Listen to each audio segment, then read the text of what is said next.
Entre 1809 e 1811 ocorreu a maioria das revoluções que conduziram à independência da América Latina. Outros acontecimentos também ocorreram ao longo desse bicentenário, em lugares diferentes, mas ao mesmo tempo.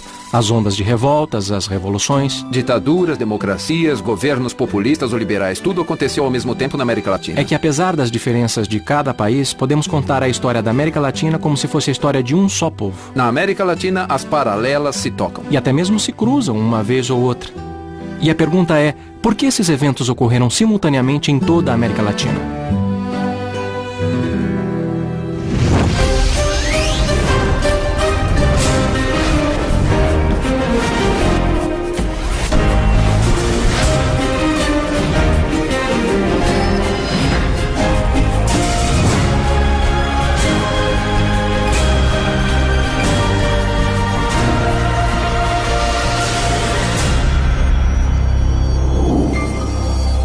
Unidos pela história, as paralelas se cruzam.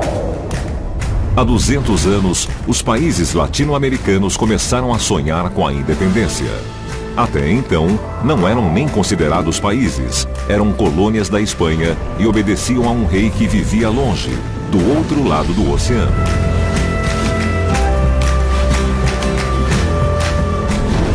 Enquanto isso, aqui na Europa, surgia a crença de que a maioria absoluta não era a única, nem a melhor forma de governo. O mesmo acontecia na América Latina. Eram as sementes da revolução que estavam crescendo. Sementes revolucionárias que germinaram ao mesmo tempo em toda a América Latina, graças a homens como Francisco de Miranda, Simão Bolívar, Mariano Moreno, Bernardo O'Higgins, José Maria Morelos e José de San Martín. Homens que lutaram pela criação de novas soberanias nacionais com um governo representativo. Os protagonistas das nossas revoluções eram intelectuais. Isso porque a nossa independência foi, acima de tudo, uma revolução intelectual. Era preciso mudar o modo de pensar de uma comunidade governada por um rei em uma organização republicana. E perceberam que isso só seria possível se fosse encarado a partir de uma perspectiva latino-americana. Em um país após o outro e em quase todos ao mesmo tempo, as lutas pela independência ganharam força, do México à Argentina. Tudo começou em 25 de maio de 1809 na Bolívia, depois em 10 de agosto no Equador, 8 meses mais tarde na Venezuela, no mês seguinte na Argentina e 2 meses depois na Colômbia, em 16 e 18 de setembro no México e no Chile, em 14 de maio de 1811 no Paraguai e em 5 de novembro em El Salvador.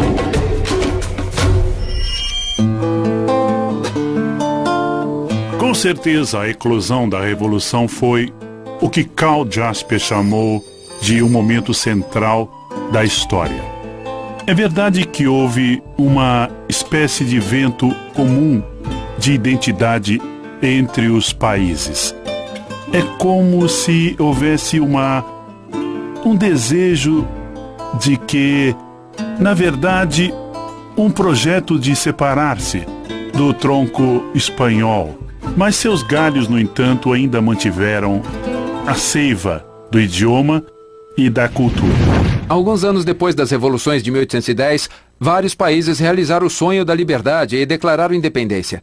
Nasciam novos países e novos emblemas que os identificavam como nações. Na América Latina começaram a surgir as identidades nacionais.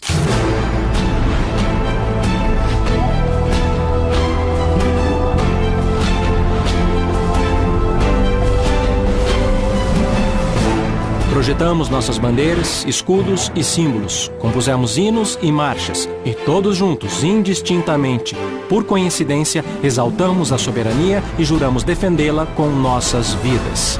Oh, glória inacessível! Oh, alegria imortal! Em sulcos de dores, o bem germina já. Que faltemos ao voto solene que a pátria ao eterno elevou. As letras dos hinos nacionais e hispano-americanos, a maioria tem datas muito específicas. E o contexto é um contexto guerreiro, um contexto militar, um contexto que celebra a coragem e que exalta a honra. Glória ao corajoso povo que o jugo lançou. a lei respeitando a virtude e a honra. Corajosos dominicanos elegemos nosso canto com grande emoção. Ouvi mortais o grito sagrado. Liberdade, liberdade, liberdade.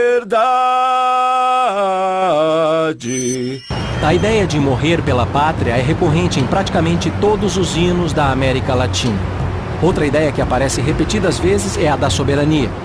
E essa soberania tão defendida nunca foi alcançada, pelo menos não economicamente. Nossas independências nasceram junto com a dívida externa. Foram gêmeas siamesas, a dívida externa e a independência. Então nós nascemos enforcados.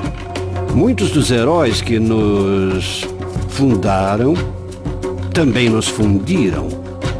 E em todo caso nos hipotecaram eternamente ao Banco Britânico e ao que era, o mundo que nascia no século XIX e que de algum modo ainda está vivo. A Grã-Bretanha reconheceu as independências e em troca estabeleceu duas coisas. Previu várias coisas, mas especialmente duas. Uma delas era que houvesse um tratado bilateral, não o livre comércio, mas o comércio bilateral. O comércio entre as repúblicas nascentes e a Grã-Bretanha. E a outra era que a Grã-Bretanha faria empréstimos a juros elevados em troca de quê? Em troca de explorar os recursos naturais e de aproveitar os recursos produtivos. Os novos países latino-americanos negociaram empréstimos com os bancos britânicos e 15 anos após as primeiras lutas pela independência, a maioria das novas repúblicas possuía uma dívida externa. Em poucos anos, os países latino-americanos estavam mergulhados em uma grave crise financeira. Em abril de 1826, o Peru suspendeu o pagamento da dívida externa e alguns meses depois foi a vez da Colômbia. Em meados de 1828, com exceção do Brasil, todos os países latino-americanos suspenderam o pagamento de suas dívidas e nenhum banco londrino aceitava fazer negócios com eles. Dívida externa, século XIX, privatizações, século XX. Quase 200 anos depois, a crise continuava, mas agora os bancos e outras instituições queriam fazer negócios. Na década de 90, as reformas neoliberais impuseram um pacote de medidas para toda a região. Essas medidas propunham a implementação de uma maior disciplina fiscal, a manutenção de uma taxa de câmbio competitiva, liberando as taxas de juros e privatizando as empresas estatais. As primeiras áreas a serem privatizadas foram as telecomunicações, a energia elétrica e as linhas aéreas, seguidas da infraestrutura rodoviária, portuária e aérea, da água potável e do correio. Em alguns casos, se estendeu a recursos naturais não renováveis como o petróleo, e também aos bancos. Em 1999, os bancos estrangeiros controlavam 25% dos ativos do setor financeiro na Argentina, Brasil, Chile, Colômbia, México, Peru e Venezuela. Embora tenham sido inicialmente apresentadas como uma promessa de desenvolvimento, as políticas neoliberais tiveram suas consequências. A América Latina respondeu, em termos gerais, a uma esfera de governo que marcou o período dos anos 90, a década de 90 essencialmente, que eram governos muito parecidos, quase uniformes.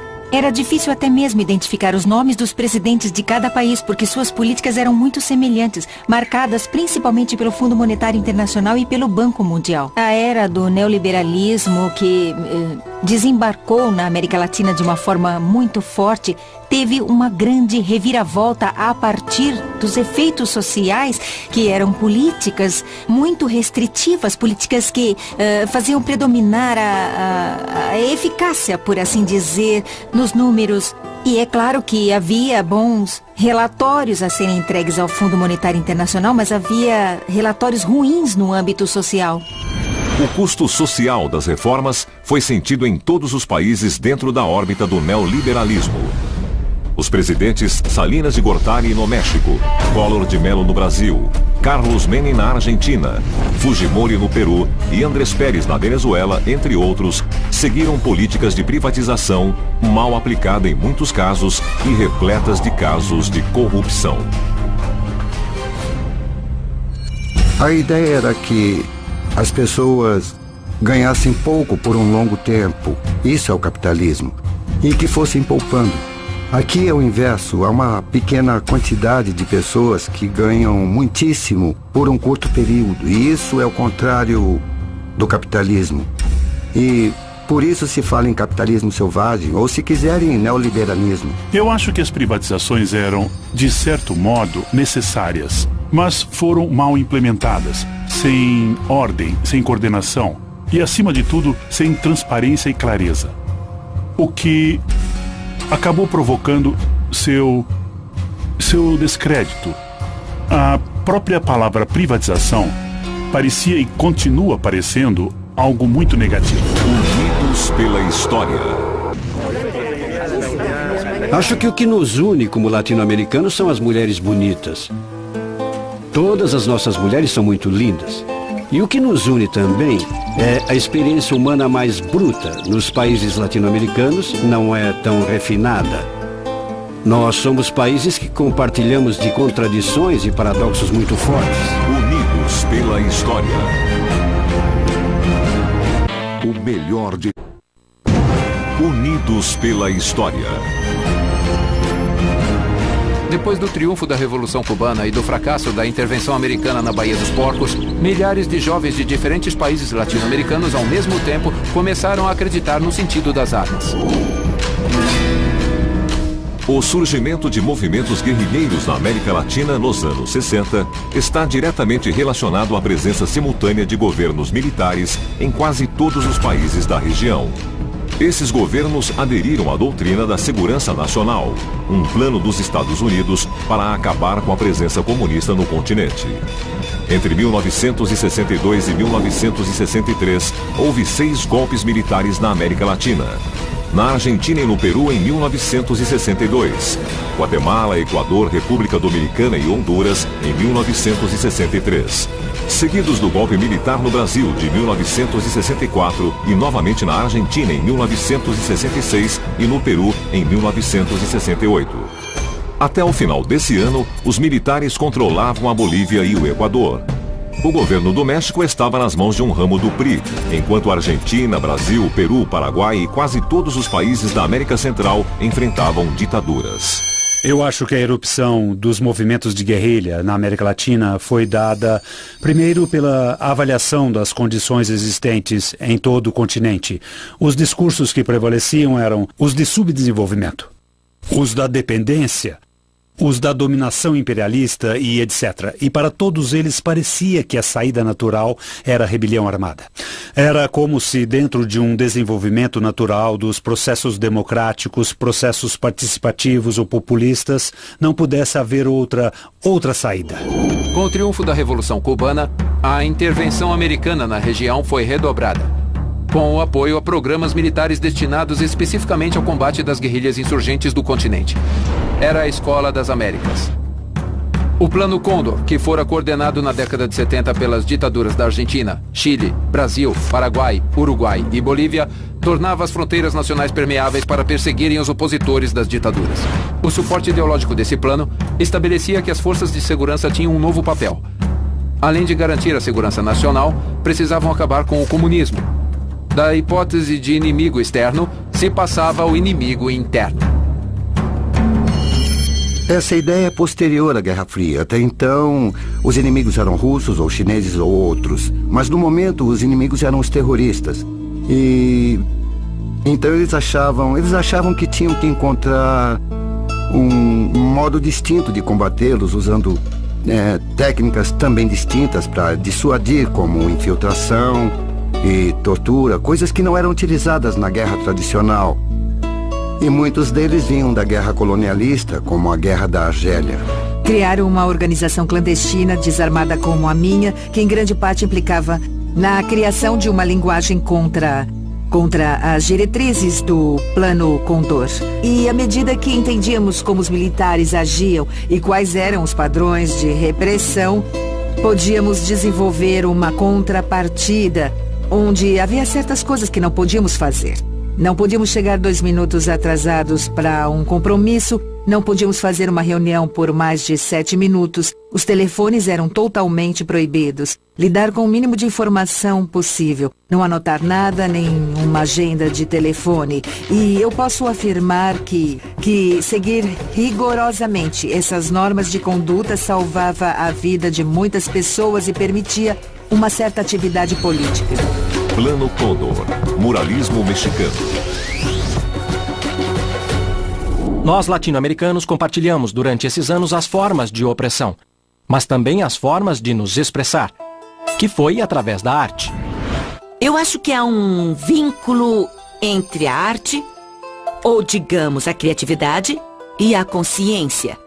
E isso faz com que muitas vezes, quando as pessoas saem para protestar ou expressar suas ideias, porque há muitas pessoas do mundo do teatro, do mundo da arte, isso faz com que coisas interessantes aconteçam nas ruas e nas praças, por exemplo. Houve muitas coisas que são como apresentações ou performances. É incrível a originalidade que os povos realmente têm para expressar suas formas de protesto, mas é que eu acho que é muito mais incrível a originalidade da liderança política para se evadir, digamos assim, desses protestos. Quando Augusto Pinochet assumiu o poder no Chile em 1973, as mulheres começaram a tecer tapetes feitos com pedaços de tecido brilhante, com cobre, lã, couro e até mesmo seus próprios cabelos, que narram cenas da vida cotidiana e que serviram para contar ao mundo o que se passava no Chile. A arte recontava a política.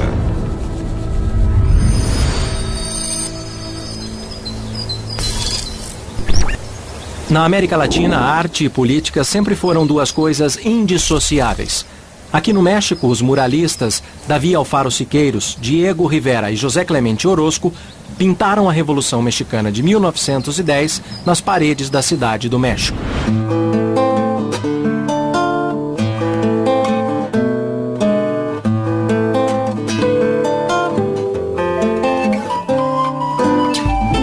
Naqueles anos, a paixão era muito grande. Fazia pouco tempo que tinha acontecido a Revolução Russa, em 1917, e nos anos 22, 21, e no México havia um grande educador e filósofo que foi José de Vasconcelos. E ele teve visão suficiente para convidar Rivera para pintar também. E eu acho que isso é o antecessor dos grafites de hoje em dia, não é? Os grafites bonitos. Aquelas coisas que vemos nas ruas e pensamos, obrigada por compartilhar isso comigo. E isso é muito especial.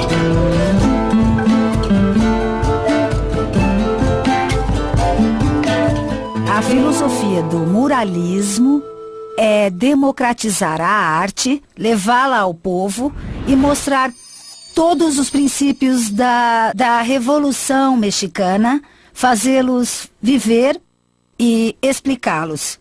Por isso, vemos que pela primeira vez na pintura mural de todos os tempos, aparecem o trabalhador e o proletariado como herói do mural. Heróis do mural. Os trabalhadores e proletariados se transformaram nos protagonistas e destinatários desta arte, como Quinquela Martín, na Argentina, e os muralistas mexicanos, que também eram membros proeminentes do Partido Comunista, viram sua arte como uma ferramenta para educar as massas. Comunismo. Populismo. Embora o comunismo surgisse na América Latina, a crise financeira e o crash de 29 mudaram o curso dos acontecimentos. Quando as consequências da crise financeira começaram a ser sentidas, o comunismo deixou de ter lugar. E surgiu um espaço vazio que os governos populistas não deixaram de aproveitar. Há um populismo de extrema-direita, como no caso de Hitler e Mussolini. E há o populismo dos países democráticos. Ou seja, mais aberto ou mais liberal, para usar essa palavra tão em voga como no caso de Roosevelt, nos Estados Unidos. E há também movimentos democráticos que têm um toque de populismo, como de Betancourt, na Venezuela. Repare só, isso é uma coisa bem interessante, muito importante e que causa muita confusão, que é a linha extremamente fina, extremamente pequena, o fio da navalha entre a democracia e o populismo. São as mesmas coisas que vêm do mesmo lugar, do mesmo útero, mas uma é a deformação da outra. E o mais importante, o populismo tem algo que distingue das tendências democráticas, que é o paternalismo. Ou seja, a busca por um chefe, a busca de um líder que, por conseguinte, na América Latina, geralmente Cárdenas, Vargas e Perón são militares que supostamente são homens fortes, etc, etc. Sob a forma do governo de Lázaro Cárdenas no México, do peronismo na Argentina, da Frente Popular no Chile, do varguismo no Brasil e do nacionalismo revolucionário de Paz Extensoro na Bolívia. O populismo surgiu quase que simultaneamente nesses países. Os governos populistas facilitaram o acesso dos trabalhadores ao consumo e melhoraram suas condições de vida, estabelecendo um antes e um depois na história das reivindicações dos movimentos populares. Na primeira década do século XX, México, Peru e Argentina foram os pioneiros na tarefa de incluir os direitos sociais e ações trabalhistas em sua legislação. Com as leis, esses países estabeleceram limites à exploração do trabalho, reconheceram o direito ao descanso no domingo e regulamentaram o emprego de mulheres e crianças.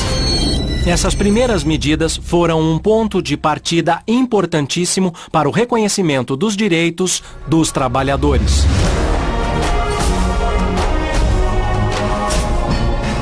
Cidade do México.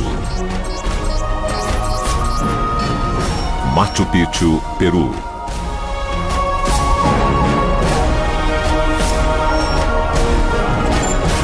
No início do século XX começou a se falar dos direitos dos homens que representavam a força de trabalho.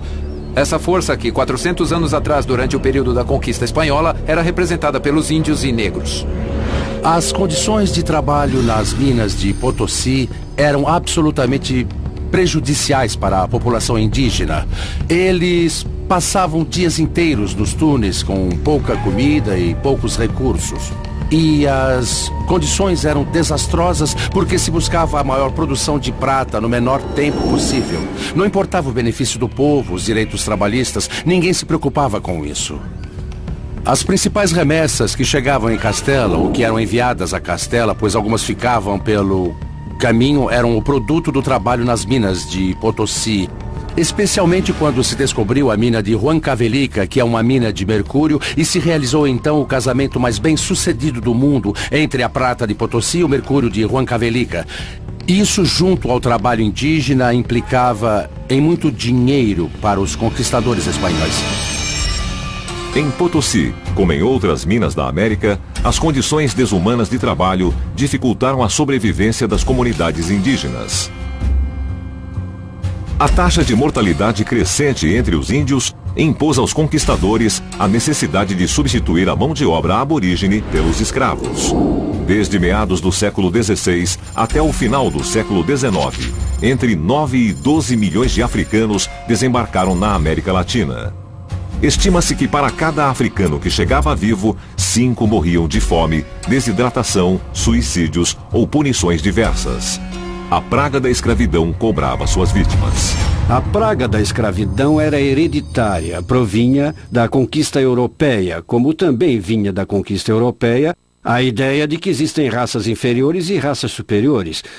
O racismo, na realidade, se projetou em escala global junto com a organização do mercado mundial, que precisava de braços para as plantações nos países tropicais.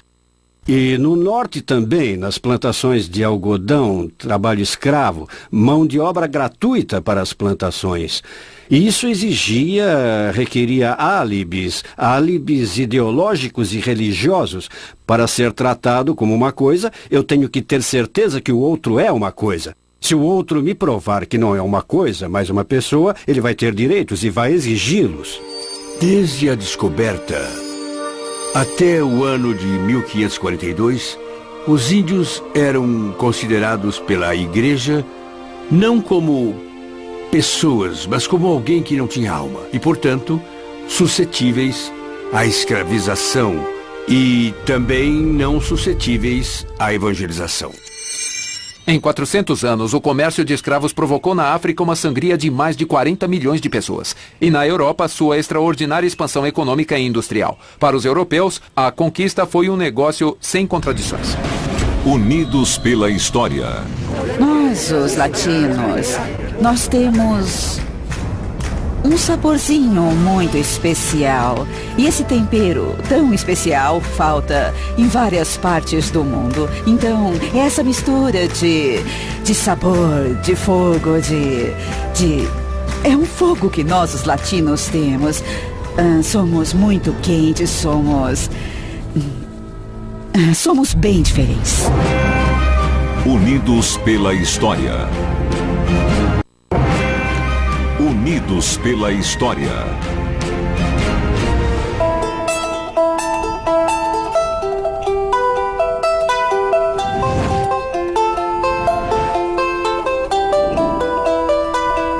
Os conquistadores dominaram os índios pelas armas. Mas para concluir a conquista militar, eles precisavam pacificá-los, convertê-los à religião católica e depois conquistá-los espiritualmente, para eliminar suas antigas crenças. Primeiro chegaram, e sem que os monges falassem náhuatl e sem que os índios falassem o espanhol, houve batismos, um pouco à direita e à esquerda, convertendo-se assim os primeiros índios em Tlaxcala e no México. Mas logo perceberam que era apenas água em suas cabeças e que não passava disso. É verdade que os conquistadores espanhóis saquearam os templos existentes em várias cidades e outros locais.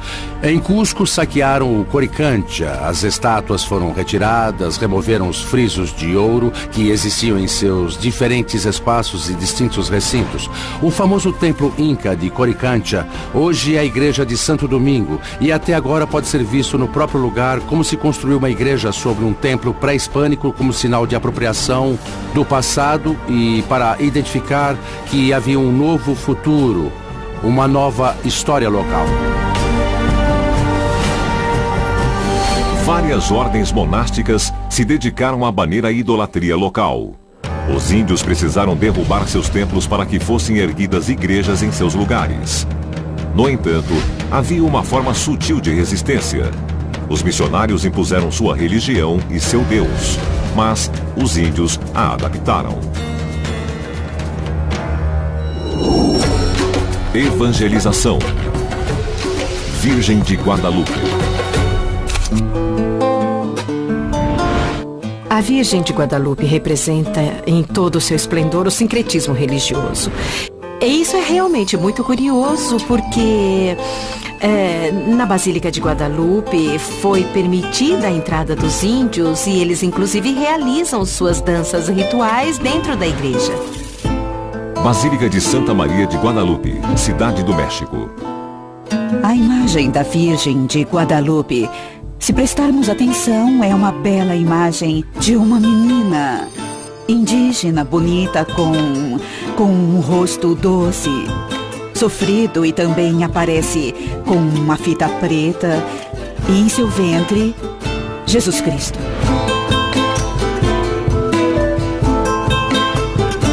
O mexicano ama a Virgem de Guadalupe. Ele reza com uma devoção extraordinária. A verdade é que a história é linda. Virgem de Guadalupe, evangelização pacífica. Muitos religiosos chegaram a uma forma pedagógica para se fazer entender, em função dos exemplos dos mitos e deuses que as comunidades indígenas tinham naquele momento. E nesse sincretismo viram uma forma muito mais eficaz para alcançar a fé que tentavam impingir do que o sistema de repressão e castigo. Com música e peças de teatro, os dominicanos evangelizaram os índios, de Chiapas a San Salvador. E no fim das apresentações, comiam todos juntos. As encarregadas de cozinhar e servir a comida eram as índias. E nessa troca, produto da evangelização pacífica, os frades também aprenderam. As vasilhas de metal eram caras e escassas, e os dominicanos aprenderam a cozinhar em utensílios de barro, onde preparavam cozidos deliciosos com alimentos europeus e americanos. Evangelização pacífica, panelaço. Nas panelas dos conventos dominicanos foi cozida a união amigável de duas culturas. Muitos anos depois, na América Latina, outras panelas voltariam ao cenário, marcando um fenômeno e um momento na história da América Latina. Paneladas, batendo panelas, panelaço. Soam diferentes, mas significam a mesma coisa: o costume de bater panelas para protestar.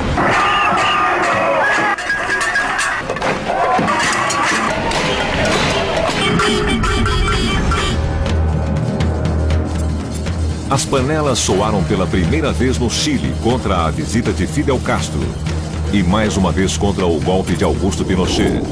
Soaram no Uruguai quando o povo exigiu o retorno da democracia e quando toda a América Latina reclamou das reformas neoliberais e suas consequências. Na Argentina, quando a classe média exigiu a devolução de seus depósitos confiscados. Soaram na Bolívia e um presidente precisou entregar o cargo. A favor e contra Chávez na Venezuela, com as donas de casa no Paraguai, que protestavam contra o governo e os políticos corruptos. E também no Equador, quando o presidente Lúcio Gutiérrez foi deposto pela força dos panelaços. Os panelaços na América Latina acabam sendo menosprezados pelos historiadores e cientistas políticos, porque é a classe média que se pronuncia. Os panelaços são identificados pelas pessoas, homens e mulheres, que são afetados por crises econômicas ou governos autoritários e que chegam a um limite e usam essa forma de expressão, como o próprio nome sugere, para fazer barulho com utensílios de cozinha como uma forma de manifestação. Digo que são de algum modo menosprezados pelos cientistas políticos e historiadores porque não são os grandes feitos dos índios ou camponeses ou trabalhadores, ou seja, daqueles que, sem dúvida, formam a história de um país. O panelaço foi uma modalidade bem inventiva e que também está ligada a algo que é muito latino-americano, que é o barulho, que é o ruído. Às vezes sentimos, pelo menos os venezuelanos, que o silêncio é assustador, que a experiência do silêncio é intimidadora, que sempre temos que estar cantando, gritando, pulando, batendo palmas, fazendo algum barulho. E o panelaço representa bem isso tudo. Todos em casa fazem barulho para mostrar sua grande discordância ou indignação.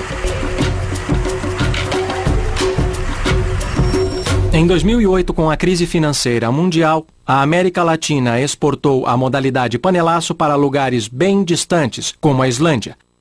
O nosso continente exporta o panelaço, o bater panelas ou a panelada, que são 3 formas de dizer protesto no estilo latino-americano. Unidos pela história. Eu acho que os latino-americanos ainda estão se conhecendo. Começamos a nos olhar para nos reconhecer como irmãos e irmãs. Temos uma identidade continental. É um mosaico de uma grande diversidade e de uma riqueza cultural. E eu acho que é isso que temos em comum. Unidos pela história. Unidos pela história.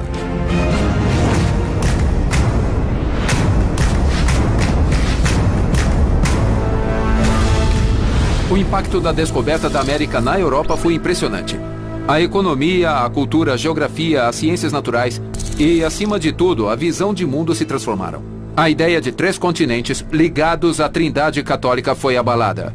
com o surgimento de um quarto continente, cujos povos também eram acusados de idólatras. Há uma parte que me faz dar muita risada, podemos dizer. Na música El Costo a la Vida, numa parte que eu digo que nós somos um buraco entre mar e céu 500 anos depois, uma raça ardente, negra, branca, indígena, mas quem descobriu quem? Não sabemos se fomos nós que os descobrimos ou se eles nos descobriram.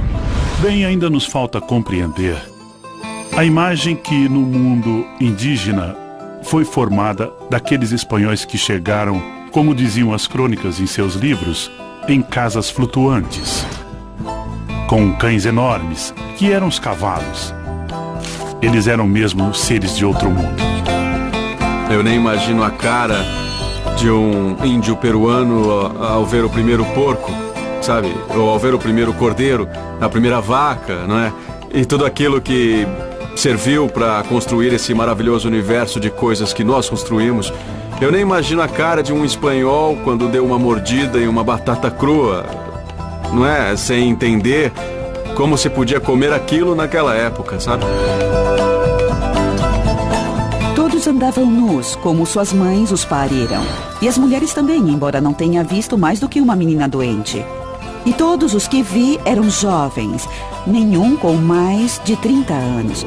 Muito bem feitos, de corpos bem formados e rostos muito bonitos, com cabelos grossos, quase como as crinas dos cavalos, e curtos. Usavam o cabelo acima das sobrancelhas, exceto alguns outros que o usavam comprido, sem jamais cortar. Eles não carregavam armas, nem as conheciam, porque lhes mostrei espadas, e as pegaram pela lâmina e se cortaram devido à ignorância. Eles não possuem ferro.